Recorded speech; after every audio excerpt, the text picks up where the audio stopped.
C'est un endroit où il faut montrer patte blanche. NG Analytics, basé au Mans, assure la sécurité informatique de PME et de clients plus importants comme La Poste. Des entreprises qui ont choisi de confier l'architecture de leur système informatique et la sauvegarde de données ultra confidentielles.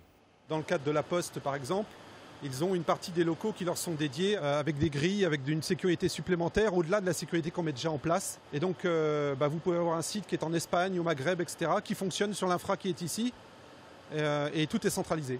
Une cinquantaine de clients au total. Après le rachat de l'entreprise par ses cadres à un groupe américain en 2013, NG Analytics part aujourd'hui à la conquête du marché local.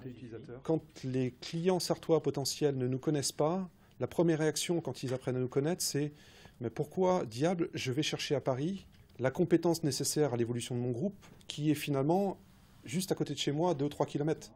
Dans son entreprise, NG Analytics vient de recevoir l'appui de Cisco. Le géant américain du matériel informatique vient de sélectionner la PME sartoise pour développer un système de protection mutualisé contre les virus. Aujourd'hui, on parle beaucoup de cryptovirus, par exemple.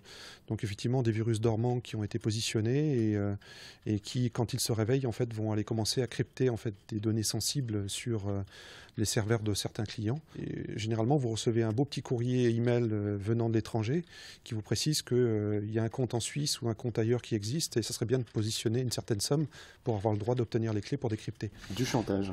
Clairement, oui, clairement. Avec 13 salariés, NG Analytics est encore loin des leaders du secteur. Mais la PME sartoise compte bien tisser sa toile très rapidement. Elle ambitionne de tripler ses effectifs d'ici 2018.